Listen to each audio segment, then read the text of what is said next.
খুবই এক্সাইটিং ছিলাম বাংলাদেশের লাস্ট মুহূর্তে 20তম ওভারে যখন 7 রান লাগে কি হবে কি হবে না।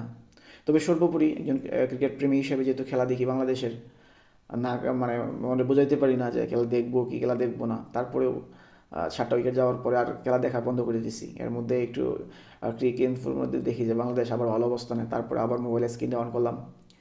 তবে মাঝে মধ্যে হার্ট এরকম পজিশনে যায় যেমন হয় এই মুহূর্তে মনস্টপ করা হবে। ব্যাড লাক বাংলাদেশ ইমাজিং এ দল। আজকে পাকিস্তান শাইন্স ভার্সেস বাংলাদেশ এ দলের মধ্যকার ফাইনাল ম্যাচের একটা দুর্দান্ত খেলা আমরা দেখতে পাইছি। সেমিফাইনালে যেমন ট্রাই হয়ে সুপার ওভারে বাংলাদেশ জিতেছিল, কিন্তু আজকে আনফর্চুনেটলি তারা হেরে যায়।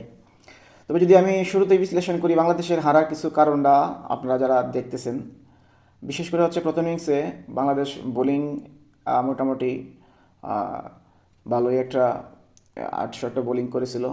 তারা অল্প পুঁজিতে পাকিস্তানকে আটকে রেখেছিল, কিন্তু সেকেন্ড টাইম যখন ব্যাটিং করতে নামে আহ, প্রথমেই হাবিবুর রহমান সোহান তার গত কিছুদিনের যে সেই ফর্মটা ধরে রেখেছিল, ভালো একটা শুরু করেছিল। কিন্তু বরাবরের মতোই জিসান আলম তা আজকের দিনেও ব্যর্থ। বিশেষ করে হচ্ছে তার যে শর্ট সিলেকশনগুলো, সে যে কীভাবে শর্ট সিলেক্ট করে, বলের কোনো মেরিট বিচার করে না, বলের কোনো মেরিট বিচার না করে সে শটগুলা খেলে। আর কি কি বলবো, ইয়াসিনের কথা না বললেই নয়।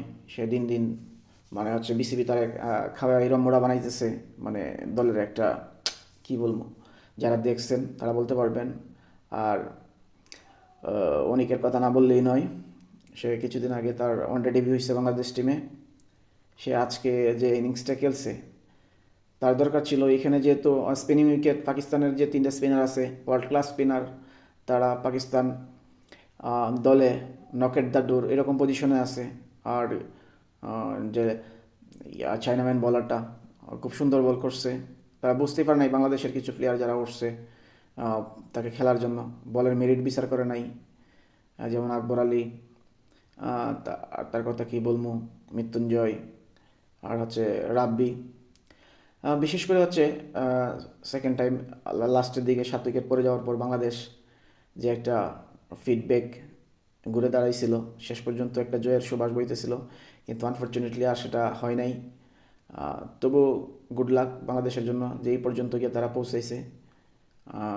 আমি যদি বলি এখানে বাংলাদেশে হারার কিছু কারণ, আমি কয়েকজন টিমের কিছু প্লেয়ার আছে বাংলাদেশ দলের, তাদেরকে আমি দায়ী করব। তার মধ্যে হচ্ছে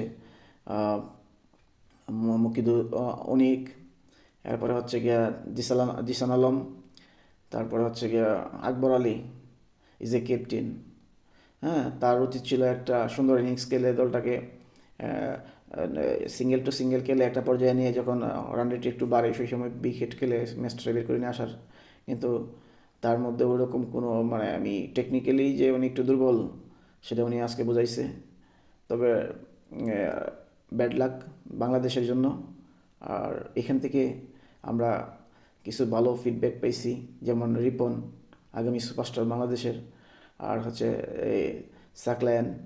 হ্যাঁ, ওর ভালো একটা মেধাসম্পন্ন বলার। আমি ডুয়েন ব্রাভোরে দেখছি যে মাঝে মধ্যে কার্যকরী সময়ে যে স্লোয়ারগুলো ছাড়ে, ওর মধ্যে ওরকম প্রতিভা আছে।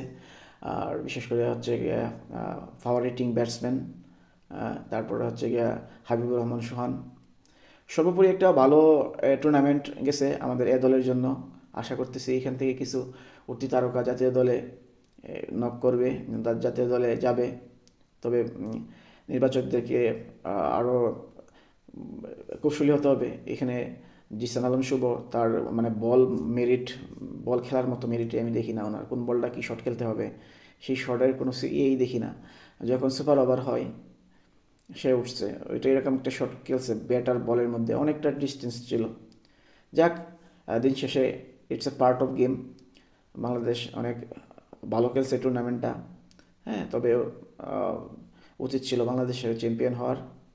আর কি বলবো, এখানে খুবই এক্সাইটিং ছিলাম বাংলাদেশের লাস্ট মুহূর্তে 20তম ওভারে যখন 7 রান লাগে কি হবে কি হবে না। তবে সর্বোপরি একজন ক্রিকেট প্রেমী হিসেবে যেহেতু খেলা দেখি বাংলাদেশের, না মানে মনে বোঝাইতে পারি না যে খেলা দেখবো কি খেলা দেখবো না, তারপরেও 7টা উইকেট যাওয়ার পরে আর খেলা দেখা বন্ধ করে দিছি। এর মধ্যে একটু ক্রিকেট ইনফোর মধ্যে দেখি যে বাংলাদেশ আবার ভালো অবস্থানে, তারপরে আবার মোবাইলের স্ক্রিনে অন করলাম। তবে মাঝে মধ্যে মানে হার্ট এরকম পজিশনে যায় যেমন হয় এই মুহূর্তে মনস্ট্রোক করা হবে যে বাংলাদেশের জন্য। Bad luck. হ্যাঁ, ভালো কিছু হবে ইনশাল্লাহ, কিছু ভালো প্লেয়ার পাইছে বাংলাদেশ এই টুর্নামেন্ট থেকে, শুভকামনা রইল বাংলাদেশের জন্য।